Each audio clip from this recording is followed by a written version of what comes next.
How to eat to beat PMS. On Good Company. Good morning and welcome to Twin Cities Live. I'm Bob Bruce, and we had a great, beautiful weekend, right? You could go out Easter weekend, be with family and friends and relax and kind of lay around the house, have Easter dinner, and then now it's Monday. You got to go back to work and stress. That's what we're talking about today, stress. Only our guest today tells us that there is joy in stress. We're going to find out about that in just a moment. First of all, I want to know, stand up here. Now, you have stress in your life. Are you stressed out today? Sure am. Are you? Really? You look kind of laid back. I mean, what's causing stress in your life? My neck. Your neck? That's what happens? Your neck is causing? No, your neck hurts when you get stressed out. Oh, I injured my neck. Oh, you did? Oh, is that causing stress in your life? Just the aches and pains? Yeah. What do you do normally when you get stressed out? It affects me by tensing up my muscles. In your whole body and everything. Okay, we've got something for you today. Stand up here and talk to me now. What causes stress in your life? Well, I've got 7 kids, a couple teenagers. That would cause stress in anyone's life. A couple teenagers to boot? And I have a handicapped child, and my husband travels. And your husband travels. Boy, I don't know if you'll make it through this hour. I mean, what happens when you get stressed out, really? It depends on the situation. Sometimes I holler and sometimes I cry. So when it gets so bad, sometimes it can build up and you can cry. I mean, it gets too overwhelming. Now, how about you? What do you do when you get stressed out? I eat chocolate. Okay, now here. Now, can we identify with this or what? All right, now we're getting, okay. Now, what stresses you out, though, is what gets on your nerves? What gets you, because you don't look like a person that would be very stressed out to me. Well, just little things. Probably right now we're selling our house and building a new one. So just lots of decisions to make. That causes a lot of stress, a lot of eating. A lot of eating. By the time you get through with building that house, you've built a new body, right? Dr. Peter Hanson is with us today, and you believe there is joy in stress. Now, these people have not found joy in stress. They found just bad stress. But are there different types of stress? Well, sure. Stress is basically a neutral element in all of our lives until it lands on a person. And the same stress that brings out disasters and ulcers and chest pains in one person might also bring out excellence in somebody else using the same level of stress. So it's not that stress is our enemy. It's what we do in response to it that determines whether it can bring good things to us or bad. Now, why would someone work well under stress and, as you say, accept the challenge and go on to great heights, while the other person, it has the opposite effect? I mean, why does that happen? A lot of it is due to our attitude, and we inherently think that stress has got to be a 4-letter word, and it's got to be something bad. And you only have to look as far as people who have retired into idleness with absolutely nothing to do, no stress at all, to realize what happens with too little stress. Most people under those circumstances will be dead or senile within 2 years. Oh, I got one of those. Let me ask him if he's going to be... Here, you're retired, sir. Yeah. How do you feel about what he just said? Well, I think that's true. I think you have to keep busy, you have to keep doing things, and you naturally get tensed up and things that don't go well. Did you have a hard time adapting? What was your job when you were working? I was a physician. A physician, okay. Did you have trouble adapting, going from the long hours and dealing with lots of patients and everything to being retired and doing whatever you wanted to? Well, there is a certain amount of that, but I felt comfortable with it, and I haven't really had a lot of trouble with it. The only stress I have today is my golf game. Well, that brings up a very important point there, because some people think that the activity that they're doing to relax, it can actually cause even more stress in their life. Exactly, and that's why you and I, Bob, with young families, have elected not to golf right now, because it's kind of hard to justify 6 or 7 hours away on the weekends. But that's the perfect thing to do when you are retired, because that's not an idle retirement. An idle retirement is when you just sit on a rocking chair and look out the window and have nothing to do, and you don't know whether it's Tuesday or Saturday, and you're not aware of anything around you. That kind of idleness is a total disaster. What keeps Bob Hope and George Burns so young and so fit is that they still get butterflies in their stomach before every performance. They don't need the money and they don't need the work, but they need the stress. And Bob Hope works every day. He sure does. I mean, here's a man, like you said, has all the money in the world. He could quit, but he continues to work. If you want to see what happens to people when they have no stress at all, you only have to look as far as the civil service or the post office to see what happens when there's no pressure on you. You're not going to do your best work. How many people remember the great football coach Bear Bryant? Remember him? Coached well into his 70s and retired, and a few months later he was dead. It's an all too common tragedy, and we really see this happen when people think that stress has to be something bad. And as a consequence, they try and protect their elderly from stress. Here, let me do this for you. Those are the worst words of advice you can ever give anybody at any age, whether they be children or adults. If they are physically capable of doing something, we shouldn't assume that because they're 65, they can no longer cut their lawn and they can't shovel their sidewalks. And here, let me do this for you can be a death sentence. Now, you take a sometimes humorous approach at sex. You break it down into 4 quadrants, 4 different things. Now, tell me how you break down stress, different areas. Basically, there are 4 compartments of our lives that we have to pay attention to. All of these compartments can bring stress. And the first compartment, of course, is the financial area. We know that if our finances are running well, that can ease a lot of the burden of stress. And certainly back in 1929, a lot of people jumped out of windows and off ledges simply because they had too much stress going in that one area. But the next quadrant of our lives that we have to pay a lot of attention to is our personal lives. We know as doctors that married people, for example, live a lot longer than single people, although sometimes I think it just seems longer. But who's groaning at that joke back here? No, you? Okay, go ahead, But Doctor. our personal lives are tremendously important, and the workaholic demeans the personal life. Now, I do a lot of traveling, and one of the things that I do to try and still maintain the contact with the team back at home, we have a 4-year-old and a 2-year-old, and one on the way, so I can't be traveling that much. But what I'll do is I'll read fairy tales, and I'm probably the only person on the aircraft that has a book of fairy tales with them. And the reason I do that is to retain contact with the kids. And I call home in Toronto time. No, wait a minute. Bedtime, folks. You're on an airplane flying somewhere, and you're sitting there reading Mother Goose fairy tales? Well, I don't actually read it on the plane. I read it as soon as I get to my hotel room. And at bedtime, Toronto time, I will call the kids, and I'll read them a story and give them a promo about what's coming up tomorrow night. Now, tomorrow we're going to have the rabbit with the floppy ears. But Stay tuned. It's good. Will Alice make it out of That's Wonder right. And then the next area that's terribly important is our health. And our health is something we tend to undervalue until something breaks. The most important job that each of us has is something we don't recognize. That each person here is a personnel manager of a department of 1. And how competently you manage your own personnel department of 1 will determine how everything in your life will go, how long you'll live, how well you'll live, how happy you'll be, and how sick you'll get. And also it'll determine how much money you're going to make in the long run. So you have to pay attention and be a competent personnel manager of your own department of 1. Go ahead. Don't undervalue your health in a preventative sense. A lot of people, for example, will suck poison gas into their bodies in the form of cigarettes. Well, if you're a competent manager of your department, that would not be considered a logical thing to do. The last area, of course, that we must pay attention to is our jobs, and we should always seek to learn. We're lifelong students. In the old days, 100 years ago, people would learn their skill by apprenticing. They'd become a blacksmith or whatever.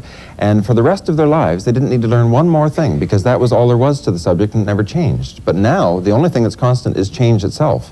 And so now we think we've got everything done. You've just got your degree and you think, well, I don't need to read any more books. All of a sudden, the computer hits your office and then you have to relearn that. And there's one thing after the other. So now we have to be constantly on top of our jobs.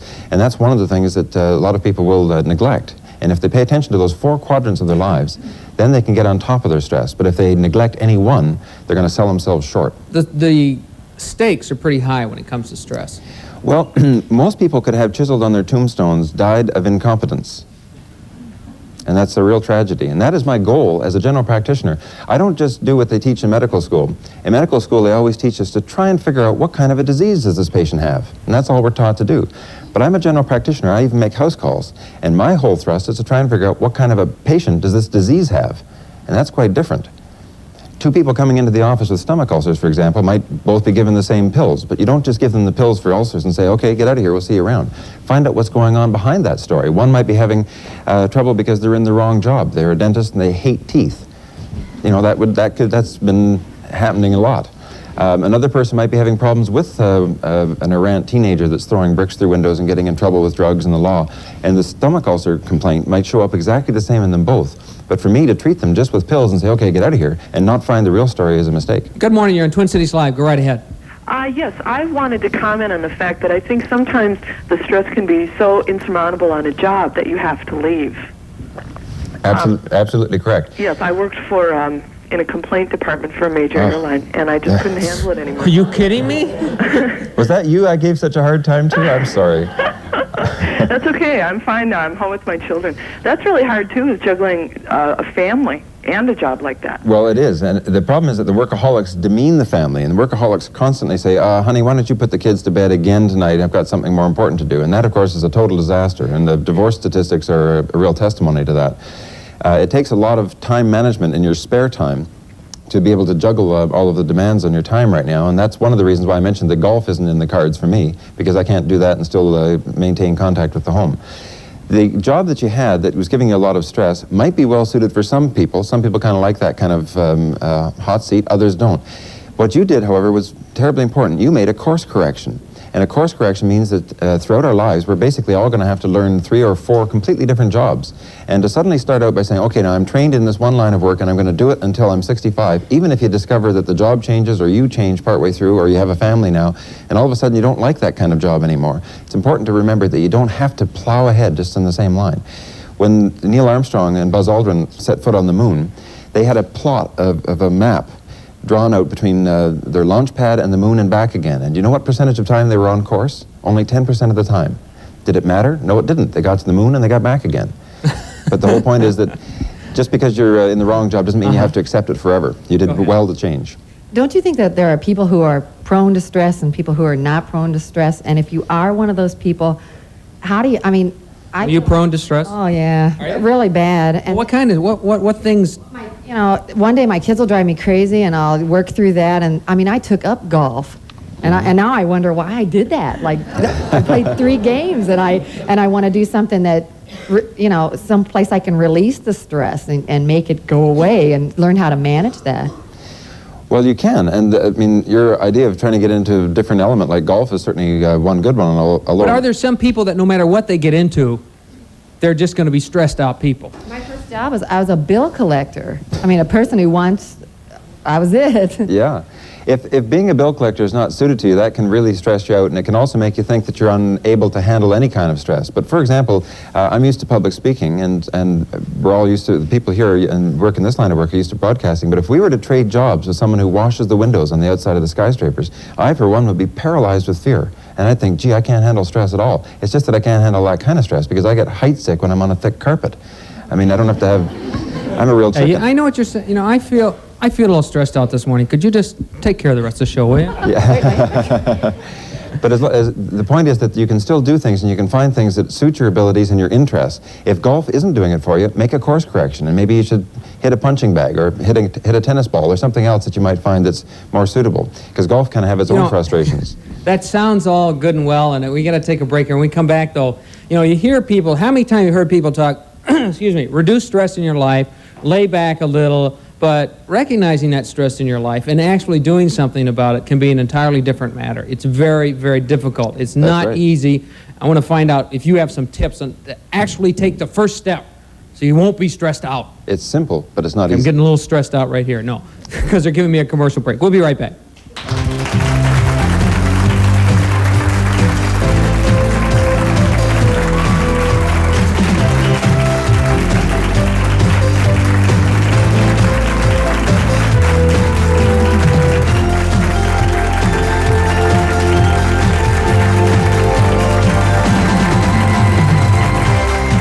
What if you bought the Simmons Beauty Rest flatbed and then discovered you could have purchased this Craftmatic 2 adjustable bed for less? You mean I could be reading, eating, watching TV, and relaxing in a Craftmatic adjustable bed? And it costs less than this Simmons Beauty Rest flatbed, this Stearns & Foster, this Serta Perfect Sleeper, and this Sealy Posturepedic flatbed that I bought on sale? That's right. This Craftmatic 2 adjustable bed costs less. And to prove it, we're going to give you this fabulous Polaroid camera free just for previewing our beds, even if you don't buy your adjustable bed from Craftmatic. Call now so we can mail you our adjustable bed catalog and this coupon for your free Polaroid camera. Call 1-800-441-9900. That's 1-800-441-9900 toll free. Call 1-800-441-9900. The optical department at Sears has cut the price in half. Every stylish eyeglass frame from our entire regular stock, now half price when you buy prescription lenses. That's not all.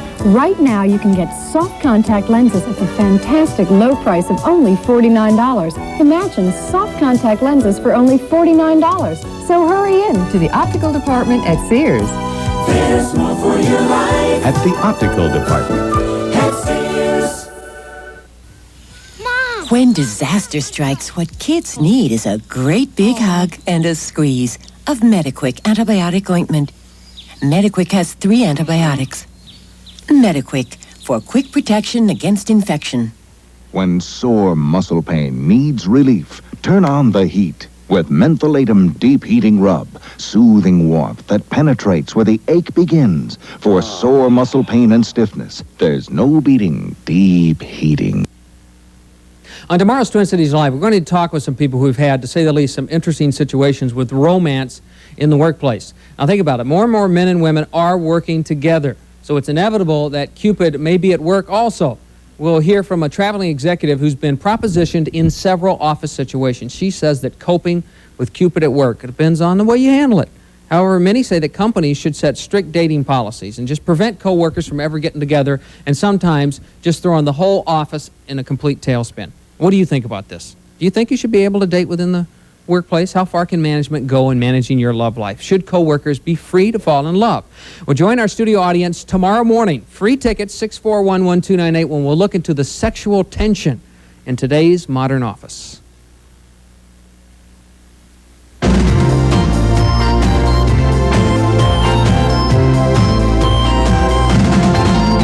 The changing of a traffic light from red to green is not an emergency.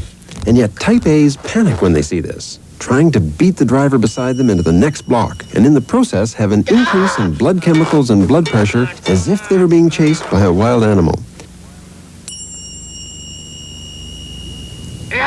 If your work has a lot of stress, that's even more reason to save your ammunition and not waste all your rockets in the morning rush hour. Join the B team. Aim for things worth being rather than things worth having. Be organized. Plan your spare time and your work time realistically. Have your priorities clearly identified each day. All right, now you were saying that you do that? Oh, yes. So you're the other guy on the horn? I saw you this morning, didn't I? Coming in. No, not me. You do that? Well, I get a stressful situation when I have to wait in lines.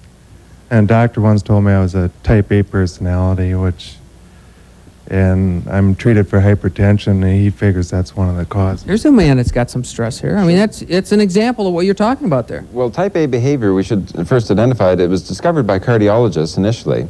And type A behavior is basically when you have a hurry sickness and you're always late for something. You can always tell a type A person.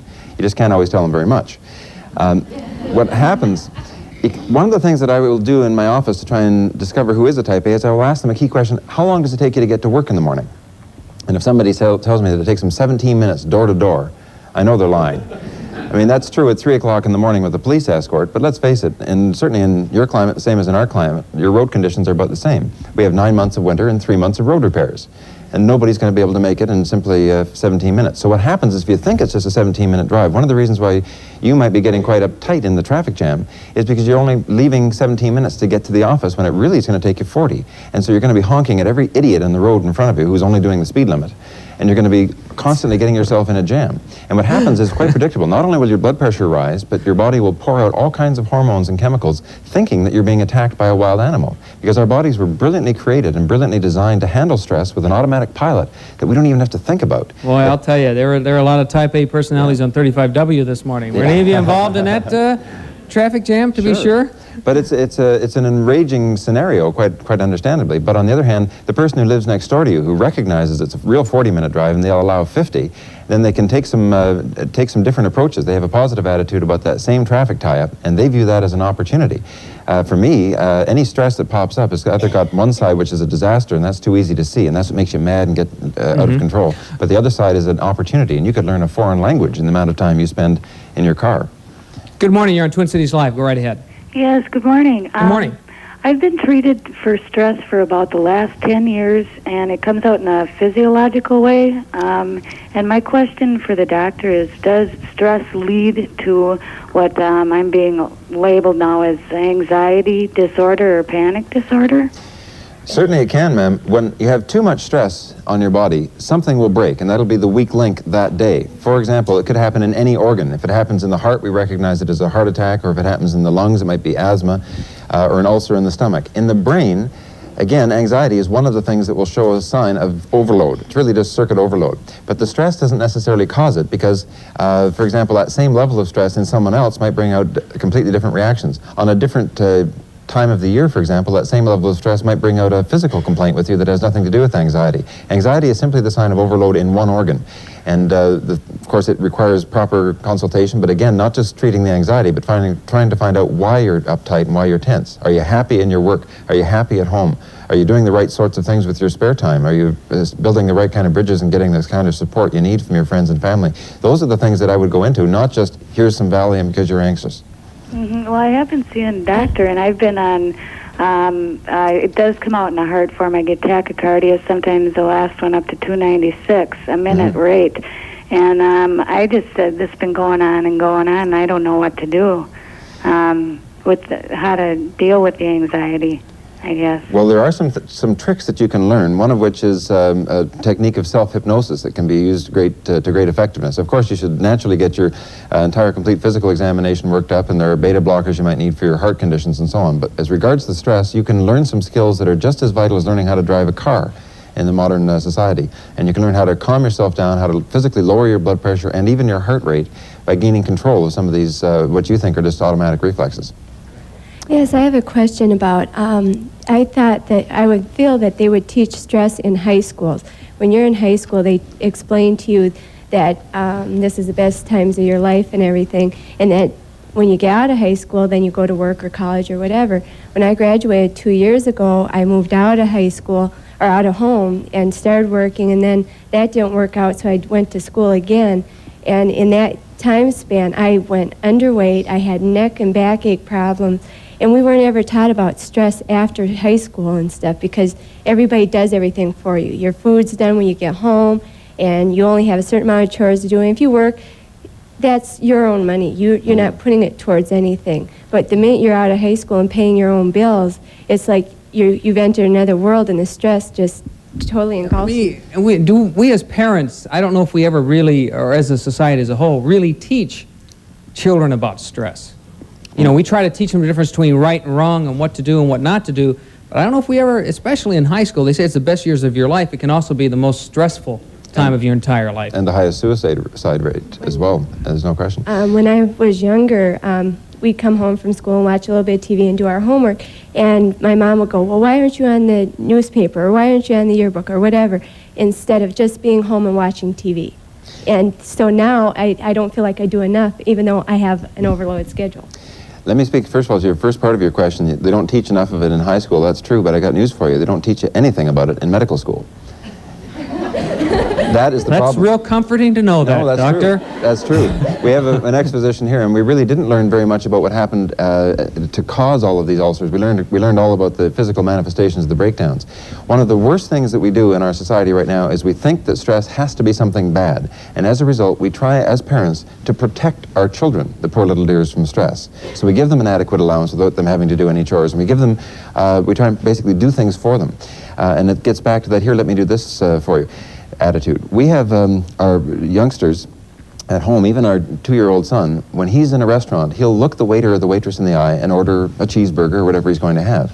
And he's learning to develop confidence and handle stresses at a reasonable amount as he grows up. And eventually he'll be selling lemonade in the front of the yard and that sort of thing, and learning the value of a dime or a dollar.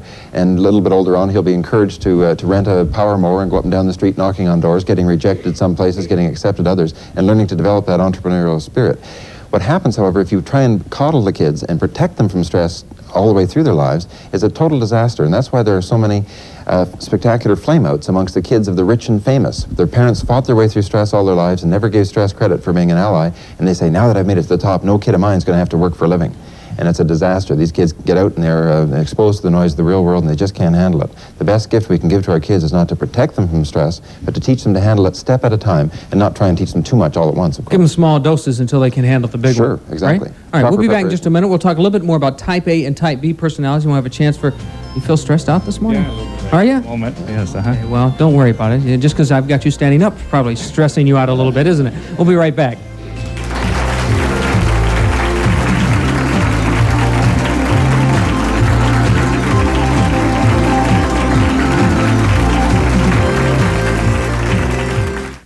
Diet researchers are discovering that overweight people need more flavor than thin people. We eat more food because we have a higher flavor set point.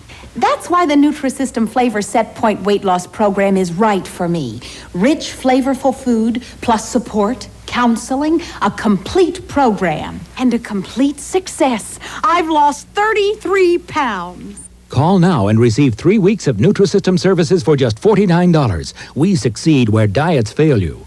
I like the way you make me laugh. I like the funny things you do. You got a style that's all your own. I like the sprite in you. You make me want to smile. You know you make me sparkle too. You're such a kick to have around. I like the sprite in you. Sprite, the only one with Lyman. The unexpected twist that makes us different, livelier, special. I like the sprite in you. Skills mean more than ever before. Get the skills you need to get ahead in your future. At the Medical Institute of Minnesota, we give the training, you get the skills. You can look forward to an important career as medical assistant, medical lab technician, or veterinary technician, and in less time than you think. Call MIM today for this free booklet. Call 1-800-331-2000 and find out about our new dental assisting program. Call MIM today, 1-800-331-2000. After being away 10 years, raising a family, yeah, I felt nervous about going back. Offices have changed quite a bit since I left. I tell you though, it is amazing what a little support and reassurance can do for your confidence. Dolphin has made it easy to come back. Dolphin Temporary Services. Work for us, and you work for the finest companies in Minnesota. Boy, I'm looking forward to this show. Do you believe in UFOs? You know, unidentified flying objects, the ones from outer space. Have other planets in faraway solar systems mastered the technology for manned interplanetary travel? Well, our guest Wednesday morning believe. What's more, they say close encounters of the third kind occur all the time. And in many cases, aliens are abducting people from Earth. They believe this, folks. I'm serious. Join our studio audience Wednesday. This should be a fascinating hour when we look into something that's growing in popularity, the belief in UFOs. This will be an early taping. You'll need to be here by 8 a.m. The number is 641-1298. Early morning taping. Come down. Tell us what you think about UFOs.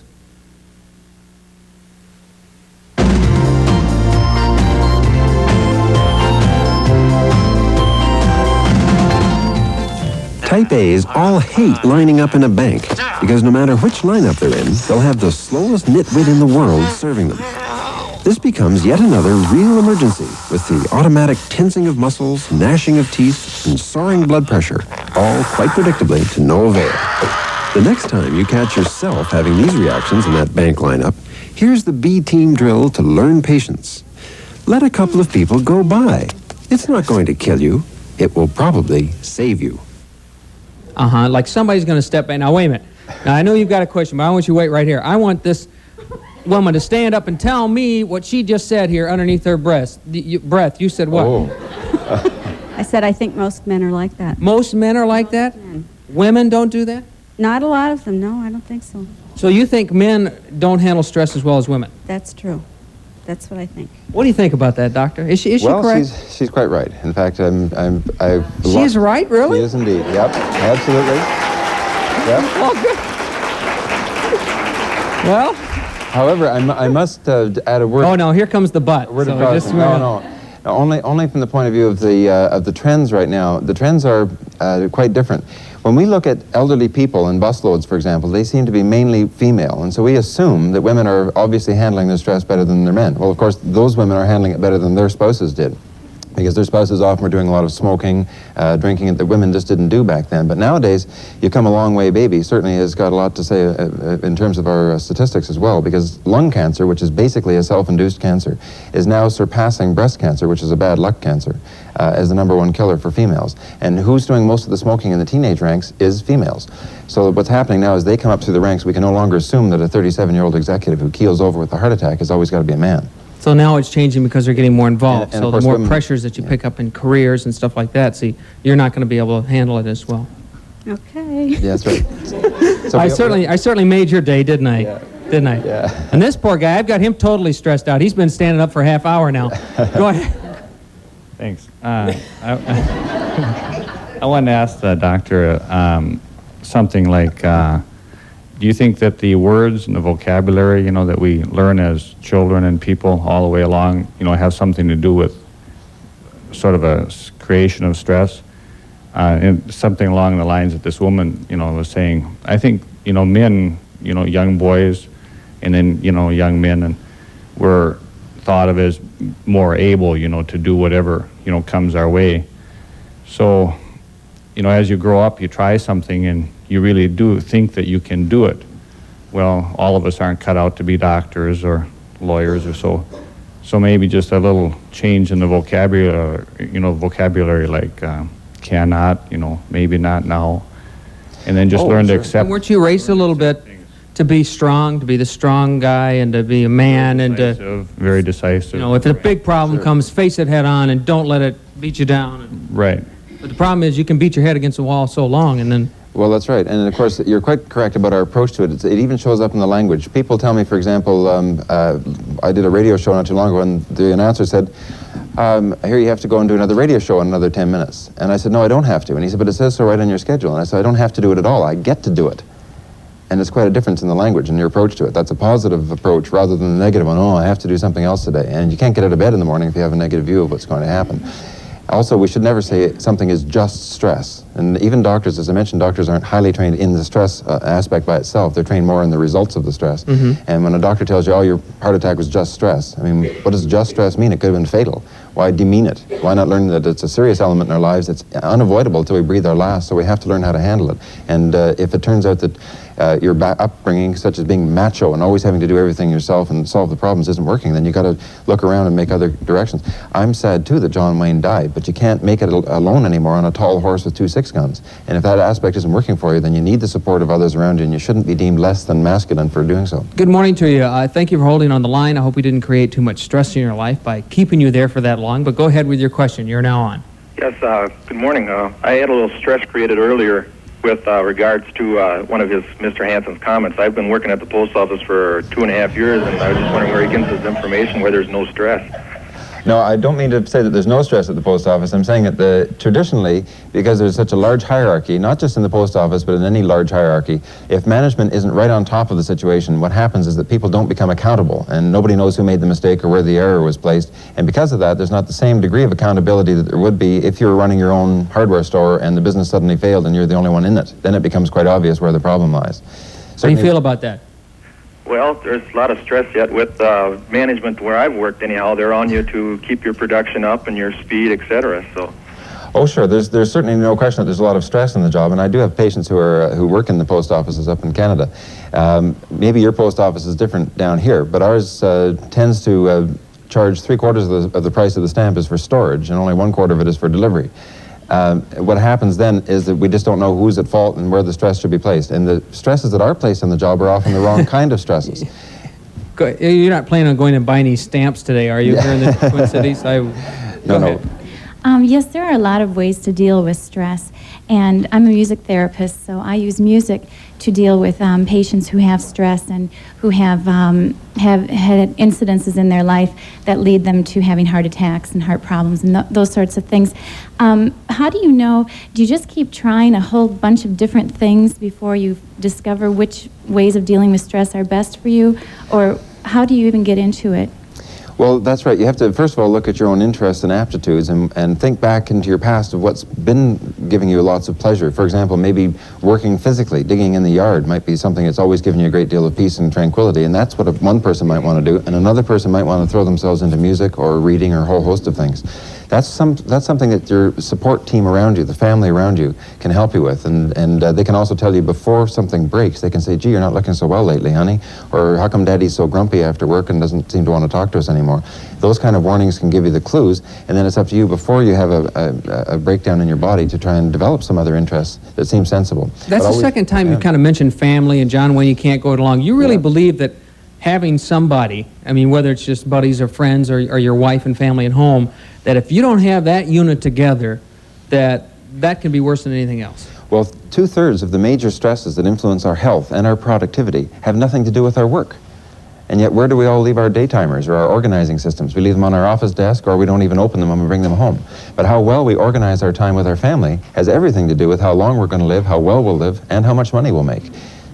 Now, sometimes can you alternate stress? I mean, you mentioned that. I mean, can you offset some heavy stress with something else? Oh, sure. Winston Churchill got through the Second World War by the stress of painting. And while he was painting, he wasn't thinking about the battle. He was thinking about the color that was on the brush and the angle of the brush. He didn't just sit and look out the window into idleness. And when we're staggering into the door after a day of tremendous stress, even if it's a little stress that's repeated like water torture, but if that constant non-changing stress is wearing us down and we think, oh, I'm going to fall asleep in my dinner tonight, what happens is you end up not doing that. You end up sort of rattling around the TV dial until it's past your bedtime, and then at 3 in the morning you're still sitting up thinking, oh gee, I forgot to tell somebody something at work. You're not able to get your mind off the work effectively. But an alternate stress, such as a game of tennis with your spouse, and I prefer to do things trying keeping it in the family. That can create a lot of stress in itself. That's right. But when you're playing tennis, you'll get your mind off your work, and that's the only way you'll do it is if you have the stress of a game, not just hitting the ball on the 4th bounce against your garage door. You've got an interesting concept that I've never seen before called the power nap. Huh? Power nap to get out of stress? We'll talk about it when we continue. A little nap time in just a moment.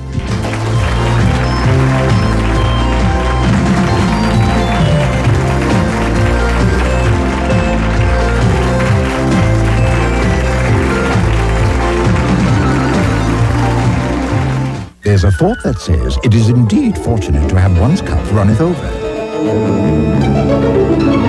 Fortunate, unless your cup runneth over onto your silk blouse, your fine linen tablecloth, your wool slacks, whatever, wherever, which is precisely why we make Scotchgard Fabric Protector. It keeps ordinary spills from becoming extraordinary stains on virtually any fabric. Use Scotchgard Fabric Protector and let your cup runneth over. Worldwide sponsor, 1988 Olympic Games.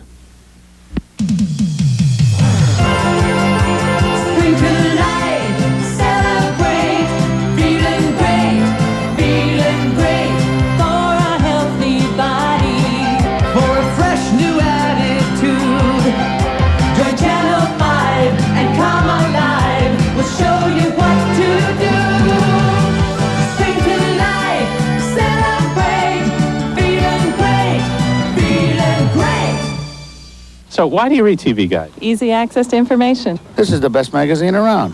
Tells you about the soaps, tells you what's on prime time. Yeah. The Sunday paper tells you nothing. What would you rather read, Hamlet or TV Guide? TV Guide. Oh, come on. Now that's... sorry, Will. I'm sorry. Will who? Shakespeare. Well, he's probably reading TV Guide, too. If you don't read TV Guide this week, you might be missing something. Okay, anything you want to say now? That's it. Bye. Bye what? Bye, fans. Bye what? Bye, TV Guide. What's your excuse for not losing weight? I love to eat. Great. With Weight Watchers' new improved Quick Start Plus plan, you can enjoy all your favorite foods. From egg rolls to eclairs, pizza to pancakes, even a dish of ice cream, and still lose weight faster and easier than ever. Maybe I'll start my diet next week. Why wait? Right now, you can join Weight Watchers for only $10. You've just run out of excuses. Call Weight Watchers now. Neil Murray warns you about a diet pill that works while you sleep. Plus highlights of the Brewers chasing the Major League record for the best season start tomorrow on Eyewitness News Morning.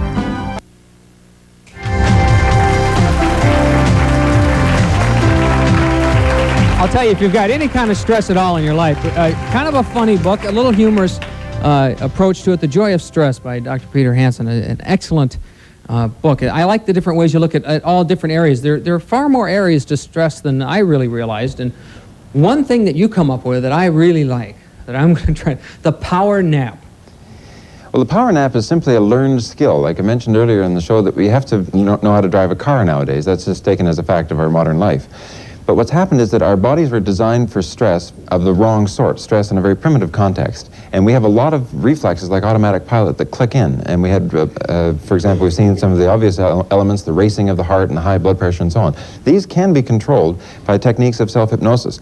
Now, the problem is, with my patients in the real world, I don't find that they succeed very well, because who can go into their office and say to their boss, gee, I'm having kind of a rough moment right now, would you mind if I went and stretched out on a mat for half an hour? and listen to the ocean. Well, that's not going to happen twice in most offices. So what I did basically on the first side of the tape is I designed to completely put people to sleep, and everyone's out like a mackerel. The book doesn't read that way, fortunately. But there's an original relaxing music score, and once you've learned how to do that in your own home, in the comfort of your own living room, you'll know what it feels like to be completely in control. People fear self-hypnosis because they fear they're going to lose control. All they're going to do is actually gain control. But on the second side, I've done what's never been done before, and I put real-life rehearsals. There's stress rehearsals for the theater of the real to try and really cheese you off and to try and jolt you out of your reverie. A crowded office, for example, when you're trying to get through to somebody in a big bureaucracy. I won't mention the post office, certainly. Yes, please. But you've got two choices when someone puts you on hold after you've been trying all morning and you get the wrong department. You can get mad and let the stress win, or you can win by taking control, fixing on a spot, taking a couple of slow, deep breaths, and calming everything down. And you can... Then they come back on the line and you're... And you're ready for bear. Yeah, that's right. Now, one of the worst distractions that we had 5,000 distractions that we were able to use from sound effects, but the worst one of all was the black belt in relaxation, and that was trying to relax in your backyard. And we brought our children in to do what they do best, which is whine. And that's a terrible distraction. If you can relax through that one, you can do anything. Good morning. You're on Twin Cities Live. Go right ahead. Hi. My question is, I have a husband who is extremely stressed out. And I'm the one who has hypertension and ulcers. And I don't seem to be nearly as stressed out as he is. Could you kind of comment on what you think the effects of his stress is on me? I'm the person who now feels like they're kind of going, at loose ends because he's so stressed out. Well, certainly it sounds like your husband's a carrier. No question of that. Yeah. He's causing your stress then? Right.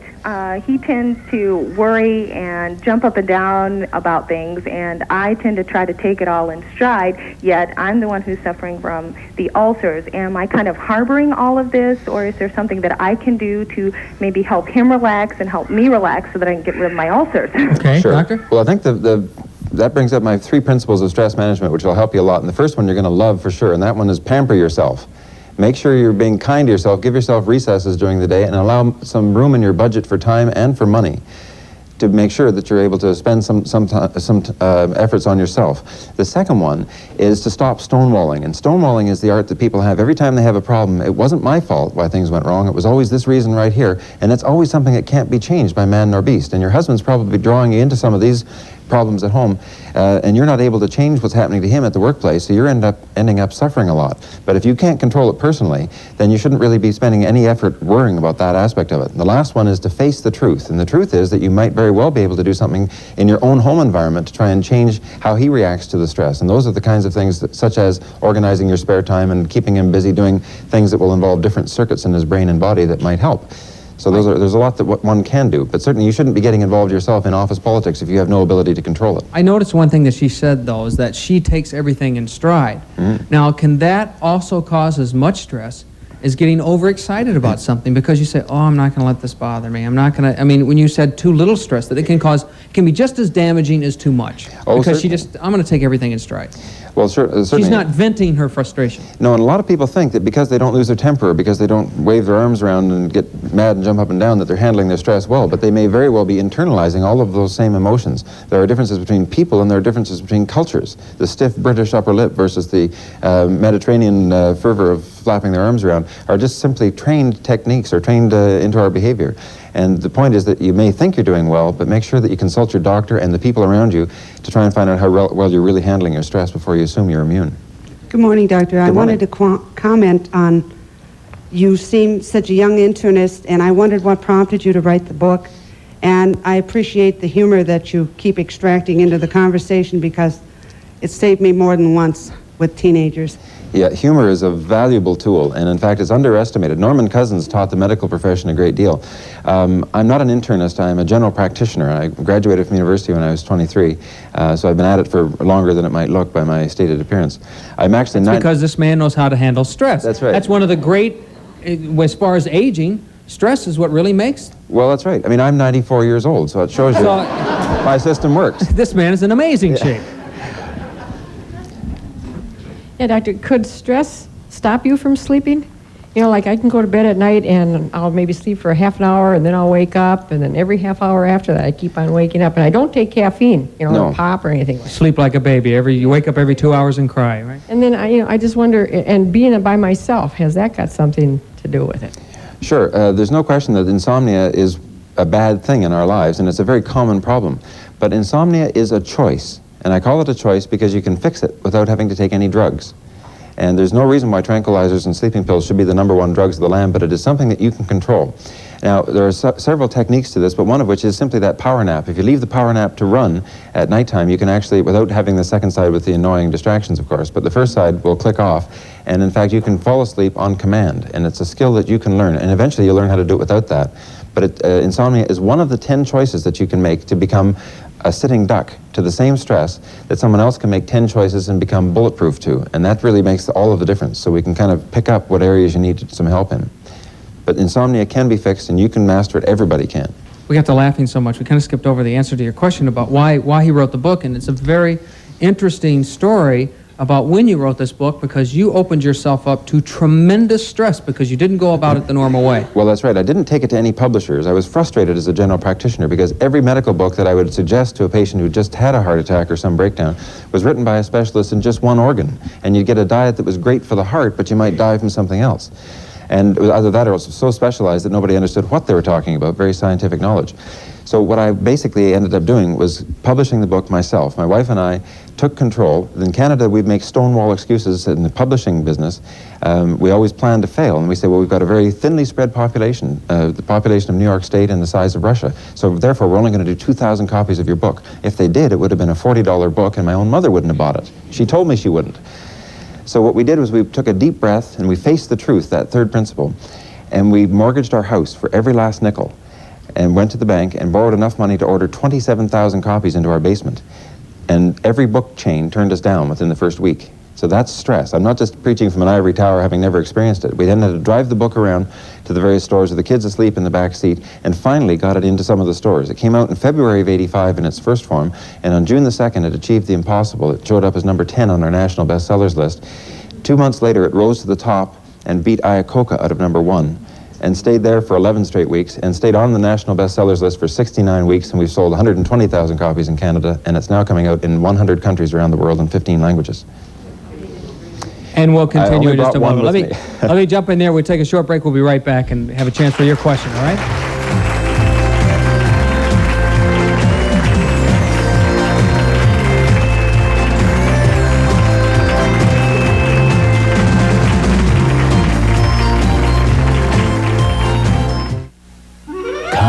Feel the freshness. Tropicana Pure Premium shades your morning with a taste so fresh, so pure, so natural. Pure Premium. Only Florida oranges. With nothing added, nothing taken away. That taste could only be one. Feel the freshness. It's pure Tropicana. The law offices of Mesh, Besher, Singer & Spence. A good firm to have on your side if you've been hurt in an accident.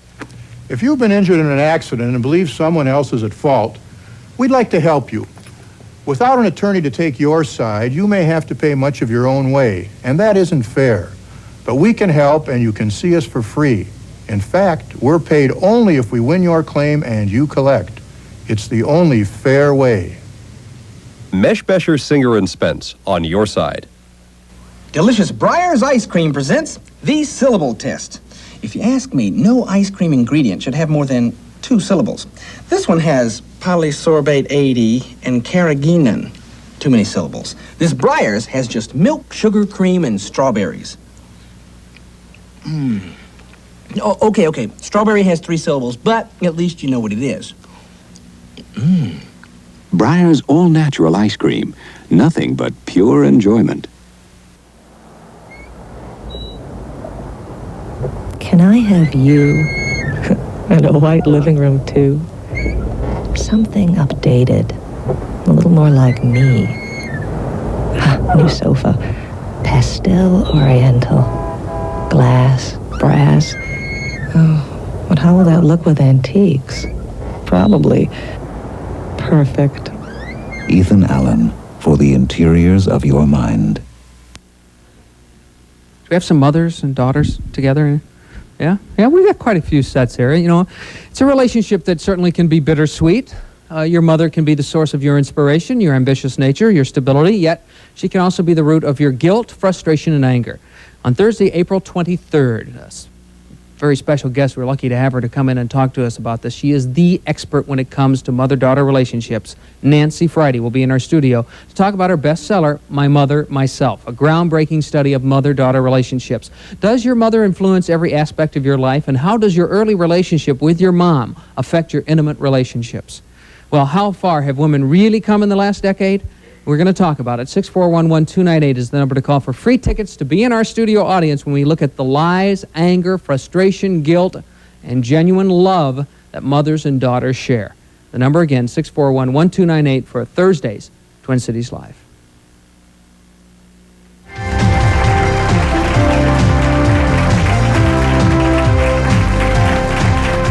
All right, Dr. Peter Hanson talking about the joy of stress.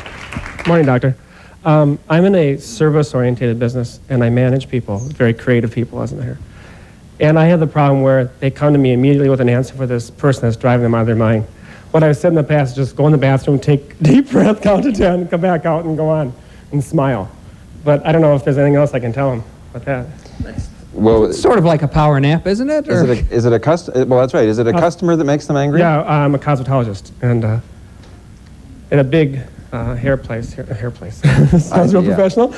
So it is a customer, then somebody that they can't sort of speak when back the customers are hassling them a lot. Yeah, no, there's no question that you can't control every stress that's going to happen during the course of the day, but there are some people who, by making those 10 choices to be sitting ducks, are going to be in trouble because they're drinking caffeine like crazy and they're making themselves even more jittery. I would first of all take the caffeine out of the office coffee, which is odorless and tasteless. Nobody will notice the difference if you have the proper the kinds of decaffeinated coffee. I would also encourage people to not be smoking cigarettes because that's not going to help in their response to stress, and also to basically encourage them also to be doing things outside of work that are going to be conducive to a good family life, not trying to make them into workaholics and trying to talk only about shop. What about the big one, financial stress? I mean, this is what most couples argue about, that financial buying things, not having enough money. It's something that everybody lives with. If financial stress gets back a little bit to goals, a lot of people, certainly young people starting into the workplace, kind of want to start at the top. They want to start out with a house just as good as their parents ended up with, and they end up putting themselves in a lot of financial pressure. If you have realistic goals and you are trying to get there $1 at a time, instead of trying to be a millionaire in 2 years' time or drive a car like Magnum PI as your first car, if you have realistic goals, you'll feel good about yourself all the way along. If you don't, you're going to constantly end up in tremendous disasters and fights with your spouse and fights with your banker. It's something we have to all try and attack in a realistic fashion. Good morning, doctor. I enjoy my job and I enjoy the heavy workload times as opposed to the lax times. And yet I find myself getting tense and my back getting tensed up, and I'm wondering why this happens. During the hard work times, you get tense? Hard work times. Well, again, that's just your body has a few reactions that will occur under stress. And your body, when you're under a lot of stress, your body thinks you're being attacked by a wild animal, and it reacts in just the same way. And those muscles get tensed just the same as they would if you're on the starting blocks just before a race. And you can learn to override that. And again, some relaxation techniques, such as a couple of breaths out in a power nap format, can often help to unwind that before you get to the point of the muscle pain. Also, if you, again, are looking after yourself and making the 10 correct choices to be bulletproof, you'll recognize that before you start the job, just like the football players stretch on the field before their game, you should also be getting prepared that day, not necessarily right in the office, but you should be limbering up and getting those muscles worked out a little bit before you step into the hot seat. Good morning, you're on Twin Cities Live. Go right ahead. Yes, I was wondering, how do you deal with a change, a strong social change, like a move? Well, stress is the adaptation of our bodies to any change. And even if that move is from a place you didn't like into a place you do like, or if the house is now a bigger house and you've got all kinds of nice things going on around you, your body still doesn't know what's going on out there. It just responds like it's a change. And all of these 12 reflexes will click in. Unfortunately, they're all obsolete completely now. And in fact, some of the reflexes can be very harmful and even dangerous to us. So you have to have not just intelligence, because intelligence alone isn't enough of an answer, but you need to have the perspective to know what's going on in your body. And that's why I discussed this in a bit of detail in the book. And then also the versatility to be able to change a couple of habits, to be able to allow for what's happening in your body and override it. But a thoughtful defense can now override all of these useless reflexes. One of the things that happens happens, for example, is your blood thickens very tremendously, and your spleen squirts out a thick paste of red blood cells to make you stronger and be able to run faster if you're being chased in a war setting. But now, if you're sitting behind a desk and you get a stressful phone call from a divorce lawyer, for example, the fact that your blood will turn to sludge could be the very thing that trips you into a coronary heart attack or a stroke. And that's why I drink 8 glasses of water a day, to properly dilute the blood. So simply by knowing a bit of what's going on in your body, you can take simple steps to try and help it. You talk a lot about drinking water and also about diet, the relationship between diet and stress. And I want to talk about that when we continue in just a moment.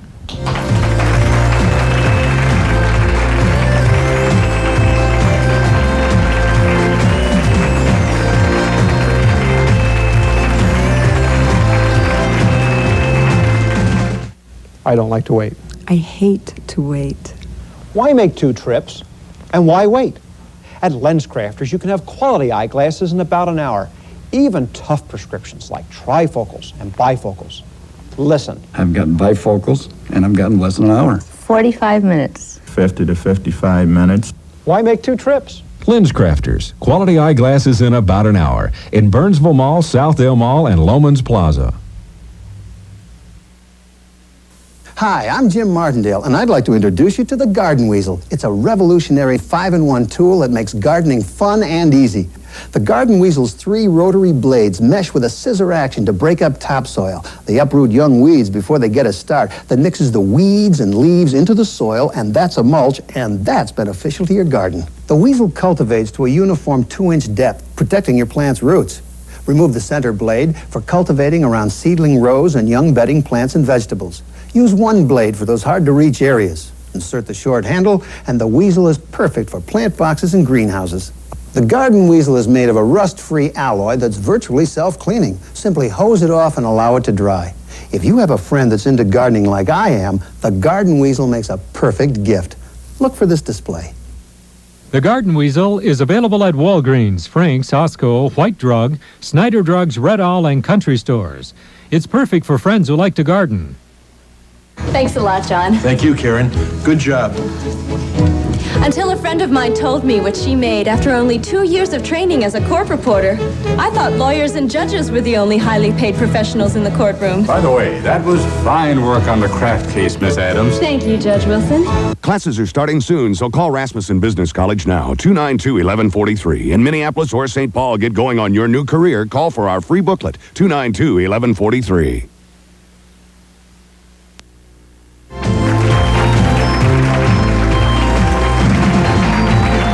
The book is called The Joy of Stress by Dr. Peter Hanson. There is also a video by the same name and an audio cassette, and you can get information on that by calling 1-800-544-8000. 1-800-544-8000. Go ahead. I've practiced biofeedback before. Is that similar to your power nap that you spoke about? Yes, biofeedback is very useful, and it's one of the other. Hotel accommodations and dining provided by the Radisson University Hotel, 615 Washington Avenue Southeast on the University of Minnesota East Bank campus. Henderson chauffeured Cadillacs provide limousine transportation for the guest of Twin Cities Live. Henderson's offers the largest selection of color, style, and service in the 5-state area. Bob Bruce's wardrobe is provided by Justers. Hair and makeup provided by Take 5, 504 North 1st Avenue in the Butler Building. Thank you for coming down and talking with us, Doctor. We'll be talking about office romance tomorrow on Twin Cities Live. And in the few seconds we have left, tell me about diet and stress. You don't have to eat pablum and bark chips all day to be a winner against stress. You can eat real food and not have a guilty conscience. Have your blood checked to make sure you don't have any problems metabolizing cholesterol or sugar, and you can go ahead and have red meat, ice cream, and butter if you like it in balance. As long as you have enough fiber in your diet and a lot of water, and take 1 vitamin pill a day. You don't have to buy the whole alphabet. And in balance with some exercise also. Oh yes, you have to do the appropriate amount of exercise. Thank you for being with us. We'll see you tomorrow on Twin Cities Live. Office romance tomorrow morning.